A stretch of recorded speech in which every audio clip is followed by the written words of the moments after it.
Hello everyone and welcome to Taiwan Talks, covering the latest global news and analysis from a Taiwan perspective. I'm Gladys.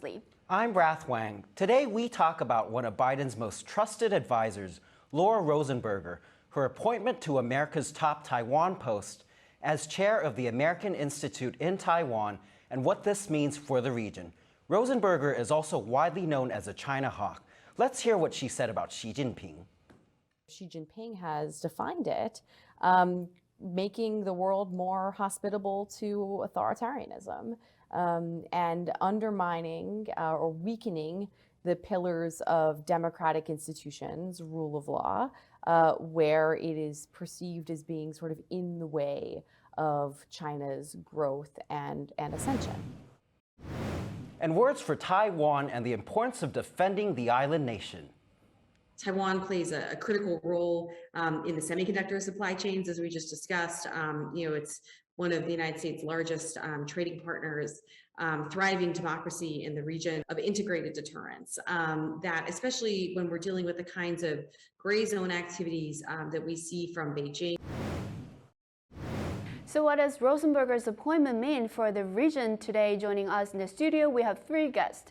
First, we'd like to introduce you Alexander Huang, the KMT's International Affairs Director and representative to the U.S. He is also an International Affairs professor at Taipei University. And we have Brian Hu, the founder, editor of New Bloom magazine. He is a frequent commentator on international media on Taiwan, the Indo-Pacific, and China and U.S., of course. And today we have Councilor Vincent Chao. He is now Taipei City Councilor and former director of the political division of TECRO, Taiwan's representative office in the U.S. Warm welcome back. We also hear from Steve Yates, former White House deputy assistant and Taiwan and China expert, Bonnie Glaser, director of the Asia program at the German Marshall Fund, also of the United States. They speak about the boost of U.S. support for Taiwan as Chinese global ambitions continue to rise. Let's now talk about Laura Rosenberger's appointment. The incoming American Institute in Taiwan AIT chair is one of President Biden's most trusted China advisors. She was also Secretary of State Antony Blinken's chief of staff. My first question goes to you, Vincent. You led the political division at Taiwan's representative office in the U.S. Given Rosenberger's connections to the top echelon of the U.S. administration, do you feel that her appointment could change substantially U.S. policy towards Taiwan? So the American Institute in Taiwan is a body that's a nonprofit set up by government based in Virginia, but ostensibly it does maintain some sort of operational management of AIT Taipei, which is actually reports directly to the State Department. So my point being, AIT Washington really has an interesting role in a sense that they don't drive policy, but they facilitate policy and they facilitate whole of government discussions. So with that being said, AIT in the past, what we've seen at least, is that the role that AIT can play can very much depend on who the chairperson is, the role that they carve out for themselves, and the interest that AIT has at the time period. And so Laura's, I think, appointment to AITW as chairperson would be very, very interesting in that respect. First of all, because of her political connections, as you say. I mean, very few people know this, but she actually used to work as chief of staff to Tony Blinken when he was Deputy Secretary of State. And she has obviously direct access to Blinken through that relationship. She used to serve as a director over at CNES, where she worked on China Indo-Pacific policy, and she's also very influential within, I think, DC policy circles as well, having advised former Democrat presidential candidates. And so she's got the political gravitas, I think, that would allow AIT to carve a larger role than it has in the past. And lastly, I would say that Laura Rosenberger is probably the most recent, I would say, official to transition directly from official capacity over to AIT. Her predecessor, Ambassador Jim Moretti, I think, had retired for a period of time before he transitioned over to AIT. She comes directly from a very senior capacity of NSC. And so having that kind of recent job experience working on China issues, I think will bring a whole nother perspective on how she plans on strengthening the Taiwan-U.S. partnership. Okay, thank you, Vincent. Alex, I would like to hear from you, your thoughts on how much influence do you expect Rosenberger to have? I think Vincent's right, and Rath, because of her capacity and connection. An experience, I assume. Yeah, and so unlike previous AIT chairmen like Jim Moriarty or Richard Bush or Ned Belaki, etc., they were all career Foreign Service officers or senior staff from Congress or CIA. Laura is pretty much a political appointee from day one. And her connections with Tony Blinken and Kirk Campbell and the White House National Security Council, I think it really, it could, this appointment could raise the profile of AIT Washington. And another important thing is that, AIT chairperson can travel freely. Because AIT chairperson has another function is like a special envoy representing the United States government. So whenever we have a presidential transit in the United States, or the American has a specific policy that want to relate to Taipei, AIT chairperson used to be that person. So I think with her connection, with her flexibility of traveling, I would say that she can make the chairmanship much bigger than before. Would that translate to more support for Taiwan, say for Taiwan's defense? Do you feel? I think the United States government decided to appoint a new chairperson of AIT directly from the National Security Council. It's a pretty much significant signal and a boost for, or symbolize, a boost of U.S.-Taiwan mutual relationship. And let me quickly add on to that as well. Dr. Huang's points are salient, and the point is that she comes from an NSC background, where NSC does whole of government coordination. I mean, she doesn't come from just the State Department, just the DoD, just intelligence community background. And she brings that sort of focus over to AIT, which actually can play the same exact role, because AIT is not limited to dealing with state, with DoD, with IC individually. And AIT can very much play that whole of government facilitator role to bring everybody to the table to discuss holistic solutions. So I do think that that's one of the values that she's able to bring over to AIT. Okay. And Brian, in your opinion, how do you foresee China responding to her appointment as AIT chair? Certainly, I think it does show the importance the U.S. is currently placing on the U.S.-Taiwan relation. For example, much media speculation at the time that there was news of her departure and that she would be transitioning into a new role, circled around why this was taking place, because it was in such timing as the Chinese balloon that was spotted over the U.S. But then I think taking up this post regarding Taiwan then shows this kind of shared profiles in terms of the importance or the specific role that the U.S. currently sees Taiwan as playing. But I think that currently with discussion, for example, of the president perhaps meeting with Kevin McCarthy, the U.S. Speaker of the House in California, that does overshadow this. And so if there's something that China will react to, it probably will be that rather than this appointment. Do you think it will provoking any more harsh response? Certainly it will, but I think it will be smaller in tone compared to the response to McCarthy or other larger events like that. Do you have anything to add on, Alex? No, I don't think China would react strongly for that appointment. Of course, they must be disappointed. Are you saying it's unexpected or expected? I think they probably did not know that Laura would be appointed to AIT chairperson. But would it be a surprise for them? I think it's a surprise for some, if not many. But that's a good sign for Taiwan, and that may disappoint Beijing. But we don't really make our policy or determine whether we are happy or not being dictated by Beijing. Well, look, I think that the Chinese are not going to be too upset, and the reason is because this. So Laura has a good track record of dealing with China through the lens of what China is rather than what China should be. And previously at NSC, she oversaw China policy. I mean, her title was Senior Director for China, and then she added Taiwan on. And now, as it turns out, working at AIT, she's going to deal mostly with Taiwan. So from the view of China, I would presume that they would see this is one so-called China hawk going from NSC to a department that would have less influence on China policy itself. So I'm just putting this out there that this is very much a possibility in terms of the lens how they would see this. Do you feel that she could mediate in terms of issues that Taiwan has at hand, like say for defense or arms deliveries? And do you feel that that could be a top focus for the administration, given her endless role? Well, so we have to, again, go back to AIT's role. And so AITW's role isn't as clearly defined, for example, compared to the Taiwan Coordination Office in the State Department that drives official State Department policy towards Taiwan. EIT plays a facilitation role between Taiwan interactions with the U.S.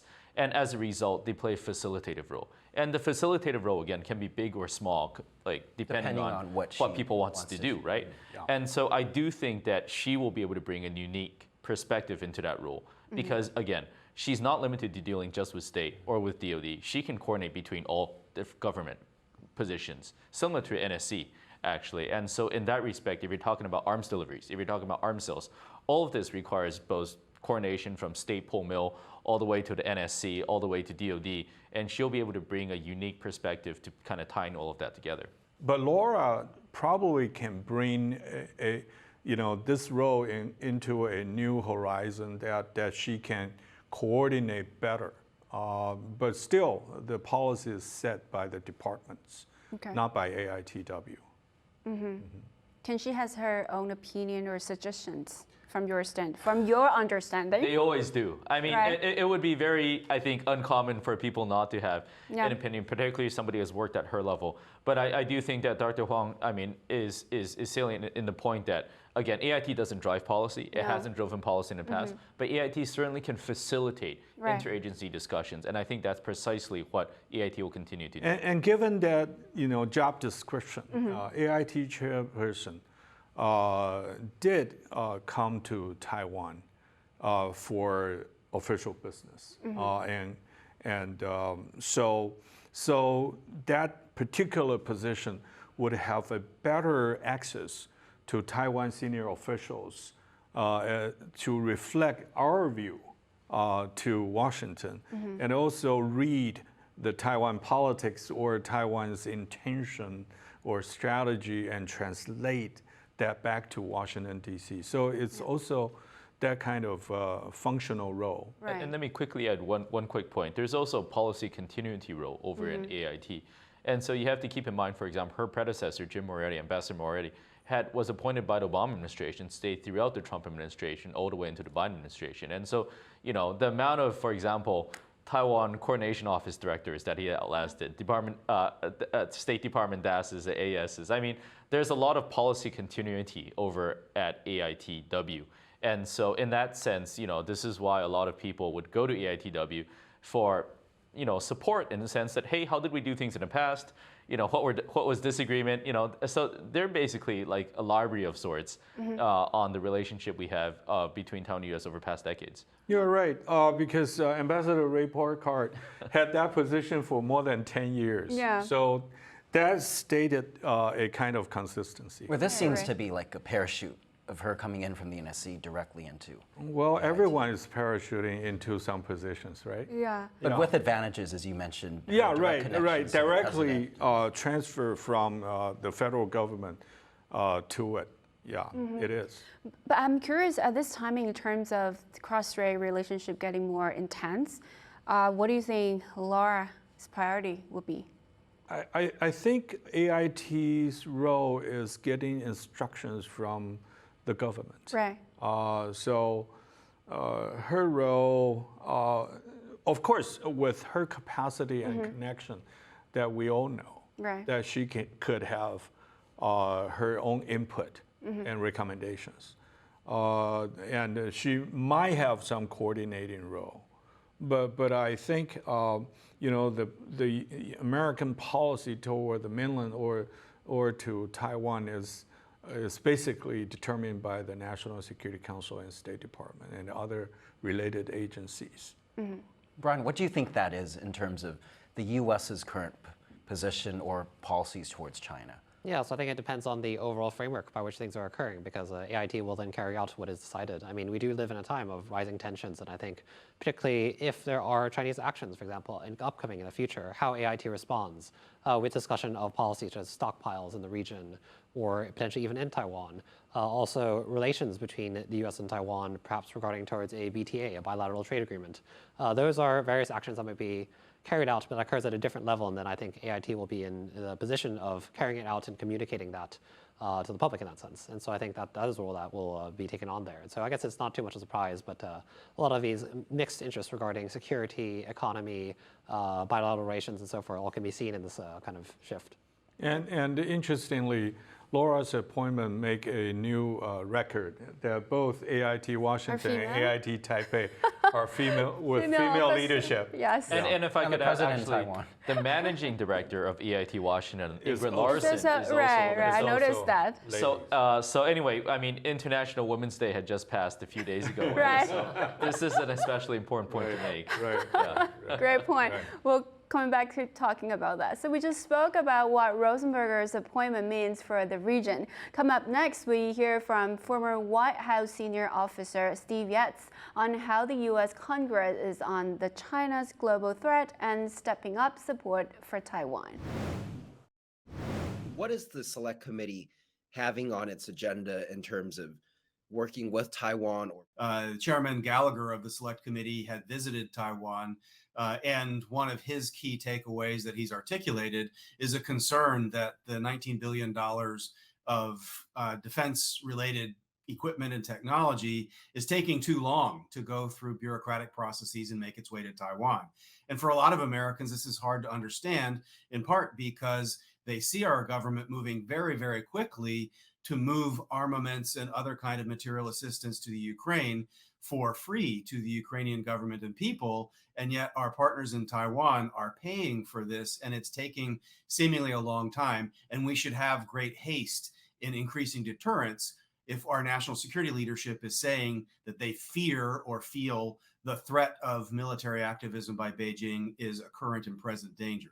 And that's the dialogue we have in DC. So Chairman Gallagher and other members of the Select Committee have said they want these bottlenecks to be resolved and things to move more quickly for Taiwan. But across the board, I think there is bipartisan good feeling for the people and their interlocutors in Taiwan, that there is respect for Taiwan trying to do more for itself. I think that's an important principle in human relations, and it certainly works in this case. But the Select Committee has an opportunity to kind of elevate and articulate why this matters across the board. For instance, if you're looking at countering CCP influences in academia and entertainment and finance and investment and manufacturing and all these other areas, well, there's a positive alternative in increasing engagement and cooperation with Taiwan, with Japan, with key partners in Southeast Asia, with India. And so I think the Select Committee has an opportunity to highlight Taiwan in that positive alternative side, even as it sinks its teeth into educating the public and the world about the new threats that the Chinese Communist Party presents across the world in ways the Soviet Union never could have dreamed of. There's recent legislation that has been supportive of Taiwan and protecting Taiwan's allies and interests for Taiwan. Do you feel more will be coming? I think that definitely in the new Congress, there will be more proposals along these lines. One of the challenges we face in every Congress is that there are many members of the House and a smaller number, but still an active number in the Senate, who visit Taiwan, engage with Taiwan's representatives when they come to DC or to their states. And they have good feelings and they want to be supportive. And so each of them in their own way usually puts forward a multitude of proposals.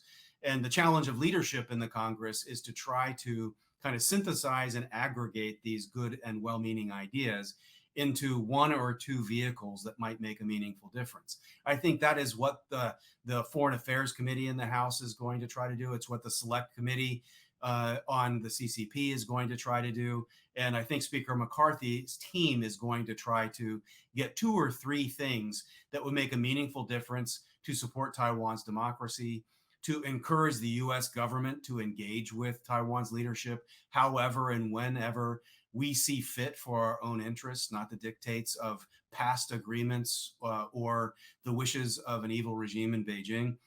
I think on trade and economic development more broadly, I think the conversation needs to get bigger than tariff schedules in the classical trade negotiations. Talk more about economic partnership and integration with the United States and with allies around the region. So I think there's goodwill. There will be more legislation. And I think we'll continue this conversation as the Congress unfolds when these 1, 2, or 3 big bills or big vehicles come down the pike with the aim of making a potentially historic improvement in U.S.-Taiwan policy.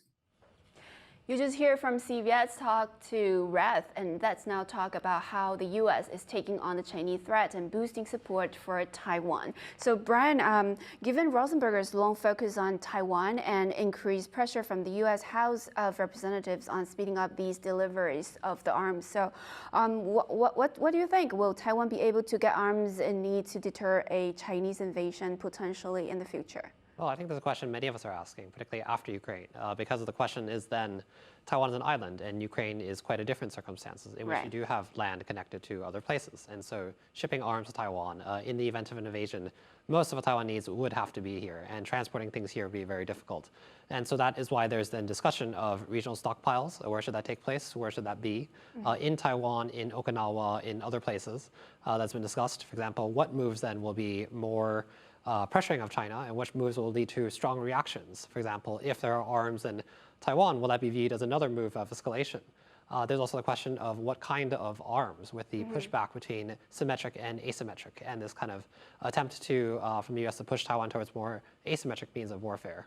Okay. What does that mean for Taiwan, though? Do you feel that Taiwan needs asymmetric in terms of dealing with China's threat? Do you feel that what's the best strategy for Taiwan? So I think this is something that's debated, and I think most of the other panelists here today have discussed this and also written on this. For example, using symmetric means to deal with gray zone warfare, traditional arms such as fighter planes and so forth. But then the question is, should Taiwan gear itself towards a defense strategy that's more agile, as a smaller power that would have to fight off a larger power? And Ukraine is seen by many as having demonstrated the success of that, in that it was able to fight off Russia until now. But then I think there's the different stakeholders involved, the viewpoints of the military. There's a debate that opened up with regards to the overall defense concept and so forth. And so it's something that's hard to resolve, but I think there will be this kind of push and pull sometimes between the Taiwan and the U.S. going forward on this question. Alex, there's also word of the U.S. wanting to have Taiwan have a stockpile of weapons, and we've heard reports out from the Taiwan minister himself, from the defense minister, Chao. What do you feel? 2 points. Because Taiwan is surrounded by waters, so if we expected that we need to fight and defend our homeland independently for a while before the international support coming in, we must have a sufficient inventory ourselves. And the Ukraine war had testified that in the first 2-3 weeks, that probably you would exhaust most of your inventories already. It's the case for smaller power, and it's also the case for Russia as well. So to stockpile sufficient amount of munitions, it is a must. Number one. And number two, as we know that when the United States and other countries, mainly the United States, that is willing to deliver and put larger stockpile and expand our inventory for munitions, it also shows a confidence. It's very symbolic, but it also sends a political message about the United States commitment, and also sending a political message to Beijing. So if you do not trust Taiwan, you would not put those munitions in Taiwan. So you're saying it would make Xi Jinping think twice before? Of course, it's part of the deterrence build up. I think overall I see that as a positive thing. Rather than rather than the downside. What I'm worried about is whether Taiwan has the capacity, the facility, and the manpower and the management system to host these larger inventory. But that would require perhaps a U.S. military stationed in Taiwan or an increase in that. Well, that's one perspective. The other one is that all these arrangements needs to be based on bilateral dialogue and agreement. So the United States' intention is on one hand, but on the other hand is that our civil military leadership's ability to get our input into that agreement and to the best interest of Taiwan. Right, so you're saying there needs to be more coordination between the two sides. Of course. Vincent, I wanted to ask about, many analysts have mentioned actually that Taiwan, the U.S. are actually already at war with China, as China is waging a global war on democracies with its disinformation and short of military conflict. What do you say to that? I don't necessarily agree. I do think we have to be very clear what differentiates like kinetic warfare and what we see as efforts to spread disinformation and malign influence around the world. And I do think there are differences there. I do think that the international community overall is waking up to the fact that fundamentally, I think authoritarianism and democracy do not mix well. And the situation in Russia and Ukraine has shown that quite acutely. But also the situation here in Taiwan, I think, has highlighted to the degree where the two systems are just fundamentally incompatible. And I think there's a fundamental clash that arises when these two systems are kind of side by side, in a sense. And so, so that's one perspective. The second perspective is on the defense side, and it is clear, it is clear that the U.S. is making preparations to deter China, not to fight China, but to deter China. And to that degree, that's similar to our overall defense thinking here in Taiwan. I mean, the reason why we've reintroduced a one-year conscription, why we've made growing investments, about a 30–40% increase in our defense budget compared to 6–7 years ago, why we've bought new weaponry from the U.S. and domestically, why we're introducing this idea of asymmetric is not because we want war, it's because we feel like this is the best way we can deter war. And we're seeing a lot of changes take place in the U.S. I want to draw, for example, people's attentions to what the U.S. Marine Corps has been doing over the past few years. I mean, Admiral Berger is really a visionary. He's the commandant of the U.S. Marine Corps. He's decided that the Marines no longer need any tanks at all because he foresees a future when the Marine Corps is tasked to island hop, like the way the U.S. did in the Second World War. And so fundamentally, he's repositioning sort of the Marine Corps for the threat he feels that the United States faces in the future. And again, he's not doing this because he wants to fight. He's doing this because he precisely believes that by doing this, China will take a look and China will make their own cost calculation, and hopefully they'll decide that the costs are simply too high for them to engage in the sort of kinetic warfare that none of us want to see. But what message do you think that Washington is sending to Beijing or to Taipei that Taiwan could be possibly the armed inventory for the region? Well, Dr. Huang's absolutely right that we have fundamental differences with Ukraine, and we have advantages. We have the Taiwan Strait. Ukraine doesn't have the Taiwan Strait, and we have a very limited amount of landing beaches. There's the difficulty of, for example, an amphibious landing that would dwarf any operations since probably including the Second World War. So we have all of these advantages, but we also have disadvantages in the sense that we don't have a Western Ukraine where that is able to funnel kind of weaponry, equipment, even troops and other material in. And so in a sense that everything has to be in place. Yeah. And so the stockpile, I think, precisely makes sense in this regard. I recently had a conversation with a senior member of Congress, and this is exactly what he said as well. And like the U.S. realizes that this is Taiwan's vulnerability. We have acute needs of ensuring everything gets in before a situation were to arise. Nothing will potentially get in after such a situation arises. And so everybody's acutely focused on how to solve that problem. Okay. Brian, is that why we're seeing a lot of activity in the Pacific? As you see Tuvalu, you see China courting the Solomon Islands, and the U.S. kind of having a role back in the Pacific, and particularly Oceania. It is quite interesting. I think particularly China's poaching of Taiwan's diplomatic allies is not just for the sake of constraining Taiwan in terms of international space, but sometimes does have a strategic role in mind. And so then, for example, scenarios considered for an invasion of Taiwan perhaps would include preemptive attacks on, for example, Guam or Okinawa and so forth. That's and to so, stave off Taiwan's west coast and support to that's right. U.S. allies. Yes, and so this is quite interesting to think about in terms of scenarios. And so I think looking at this overall movement in the area is quite interesting. But then I think particularly concerning is then what is the relation between these various players? I mean, particularly in terms of Taiwan, the discussion of would the U.S. intervene or would there be basing capacity on various allies? What would be the timeline for an invasion? Because then you do have much changes in scenarios based on what occurs in the first few weeks of fighting. And so I think these kind of timelines, the ability to respond quickly, that's also part of this kind of stockpile debate. So we just discussed America's toughening policies over China and what it means for Taiwan. Coming up next, we hear from longtime China expert Bonnie Glaser on President Tsai's potential meeting with House Speaker Kevin McCarthy. There seems to be conversations between President Tsai in Taiwan and Kevin McCarthy in terms of what was supposed to be a meeting in Taipei. And it seems that that will happen in California.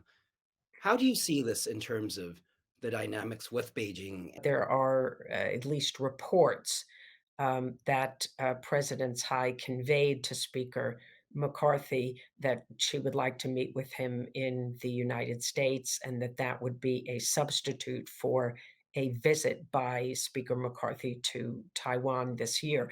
We know that when Kevin McCarthy was running to be Speaker, that he said that if elected, he would visit Taiwan, and later on he said he would visit at a time of his choosing. I don't rule out that he will eventually visit Taiwan, but I think this year, because it is a presidential election year in Taiwan, is potentially a little bit more sensitive than at another time.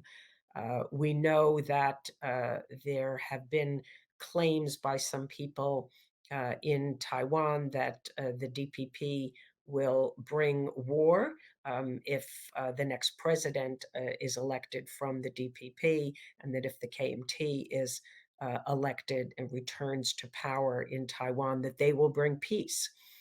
So my own speculation is that some people, at least in Taiwan, believe that having McCarthy visit this year could provoke a very strong military reaction from China. The Chinese, as you know, had a very large display of force when Speaker Pelosi visited Taiwan last August, and many people in China have said that there will be an even stronger reaction if McCarthy visits. So this is probably not a good time for the DPP politically to take this kind of action. That said, I think it's important for President Tsai to have meetings with members of Congress, and often we know that during transit visits, many of those meetings take place, and sometimes there are phone calls with members of the executive branch as well. It has been several years since President Tsai visited the United States because of the COVID-19 virus. So I think it is a very good time for the president to be returning to stopping in the United States on her way to visiting countries in Latin America. Bonnie, do you see China continuing on its wolf warrior diplomacy and strangling Taiwan's international space? Well, I don't see any let up in China's attempt to constrain Taiwan from participating in the international community, really just the opposite. Beijing has doubled down on its position that UN Resolution 2758 that enabled the People's Republic of China to occupy the China seat in the United Nations and basically expelled Taiwan, that it is in distorting that resolution to mean that all UN member states have embraced China's, one China principle. That, of course, is not correct. there are many countries in the United Nations that have their own one China policies and do not accept that Taiwan is an inalienable part of China, which is what Beijing's position is. And as far as China's policy towards Taiwan, we'll see. There have been some mumblings and murmurings in Beijing that I have heard from Chinese experts that maybe Beijing should reach out to the DPP and reopen some channels of communication, maybe informal, not official. Um, but I question whether that represents the views of some perhaps more liberal-minded experts rather than Xi Jinping himself. So we will have to wait and see. There have been rumors in some newspapers that Wang has been tasked with developing a new policy toward Taiwan to replace one country, two systems. I myself have my doubts. I think that China is loath to acknowledge that one country, two systems has failed in Hong Kong or as an approach to Taiwan. But with the two sessions underway, there will be discussion of China's policy toward Taiwan, and we'll have to see whether what comes out is more legal warfare, more coercion against Taiwan, or perhaps some new carrots and positive incentives. You just heard from Bonnie Glaser speak to Rath about China's continued aggression towards Taiwan. And of course, from Financial Times, we hear that President Tsai is about to visit our political allies in Latin America. But of course, everybody's more focusing on her potential transit or visit to the States. Alex, what do you see about the potential meeting of President Tsai to House Speaker Kevin McCarthy? I think the presidential transit through the United States to visit our diplomatic allies in Latin America has been a normal practice for decades. So to me, there's absolutely no surprise. And if President Tsai transit in California, the home district of Speaker McCarthy, and will meet with the speaker in his home state, that's also very normal to me. So I think, people love to compare, whether, a meeting in California between President Tsai and Speaker McCarthy to an actual speaker's visit to Taiwan. I don't think it exclude each other. I think I would look at it as a case-by-case independent event.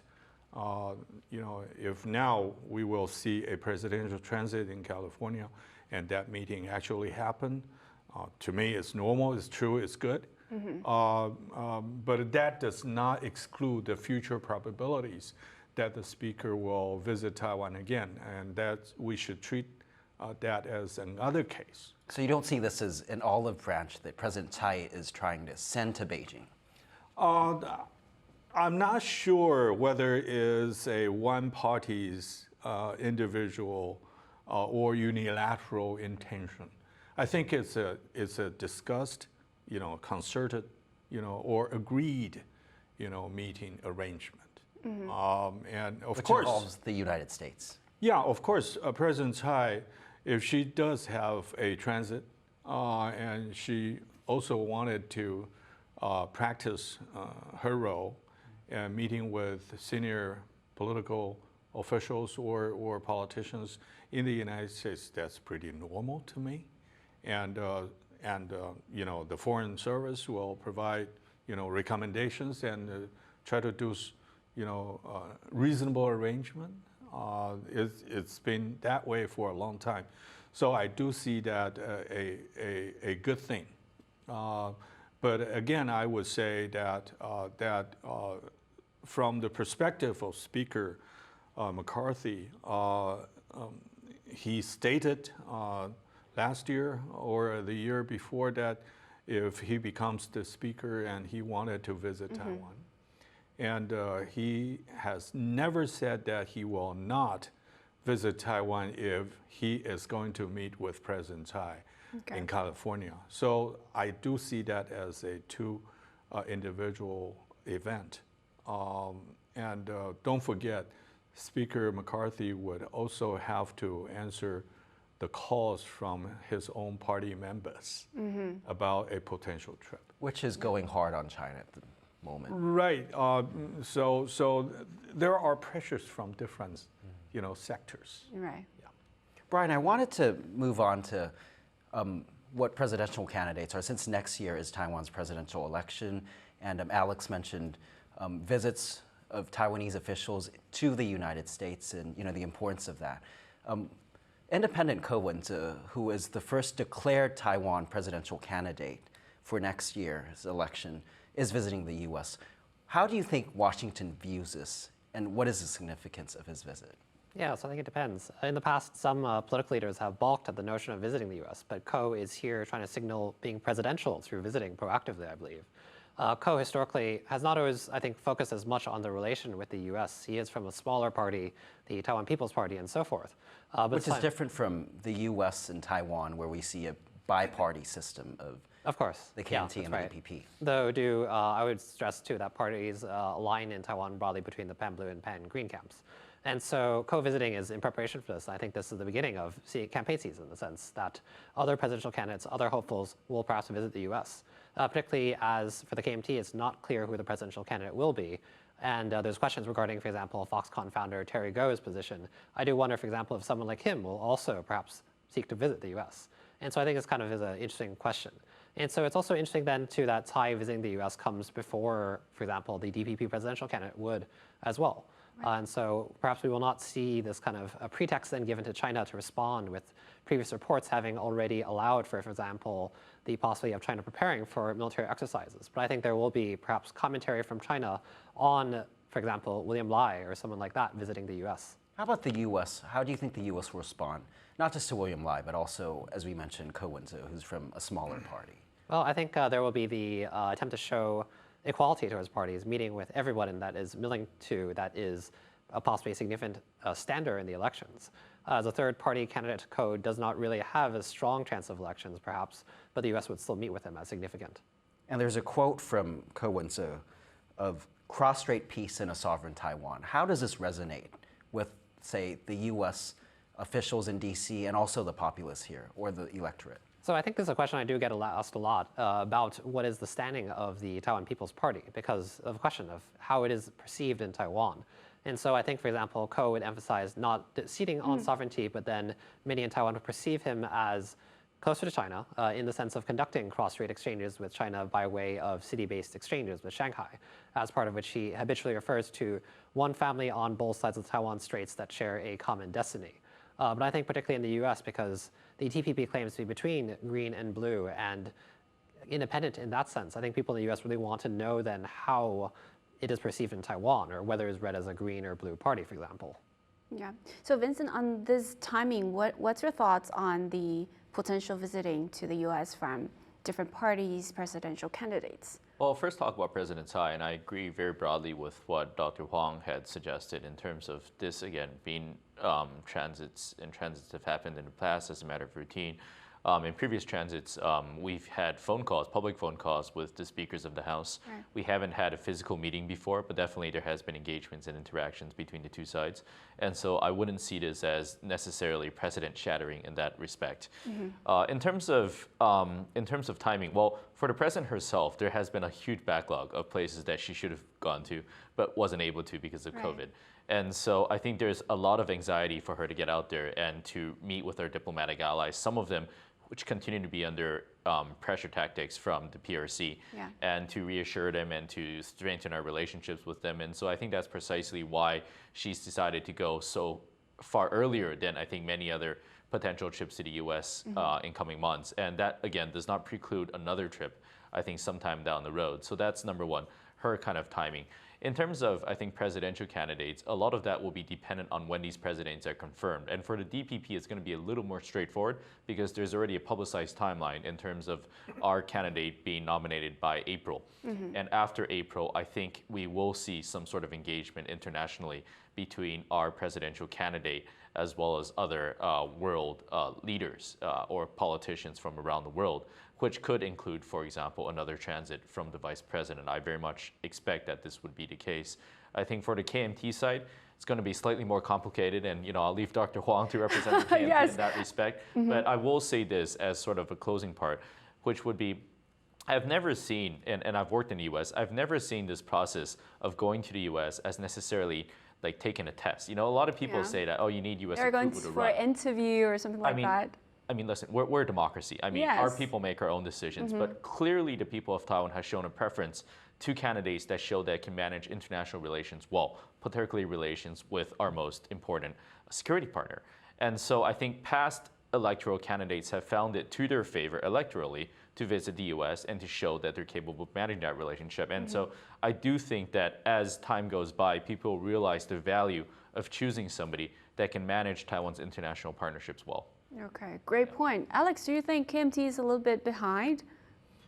We have our own nomination procedures. Yes. I think in our previous practice, we normally would have a person that been, decided, through a mechanism as the candidate in about late May or June time frame.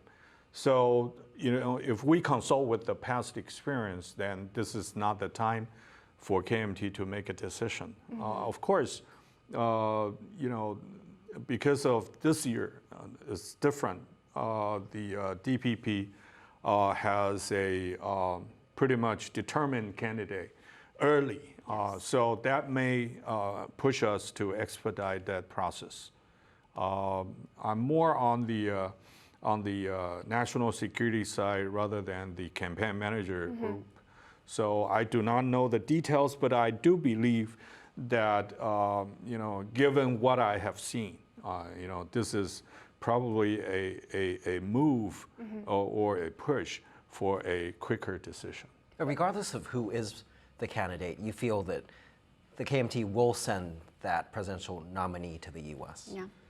I think if I am asked, I would say yes, you should go, because the United States is the most important external relations for Taiwan. And you're the representative there. Yes, definitely. That's my job to make sure that our candidate has a clear and closer look about the current state of American foreign policy, and also speak for himself of our foreign policy platforms and other national security policies. Yeah, I think that will be a good timing and platform Right. for it. Thank you, Alex. Thank you, Vincent. Thank you, Brian, for joining us on the show. Thank you for watching. Stay safe. See you next time. We just discussed how Taiwanese officials find ways to meet U.S. officials and the importance of that. With news of a meeting in California between President Tsai and House Speaker McCarthy, do you still believe the speaker could visit Taiwan? Let us know in the YouTube comment section. Also, if you like our shows, please subscribe to the Taiwan Talks YouTube channel at Taiwan Talks 2022. Thank you for watching our show today. Stay safe and see you next time.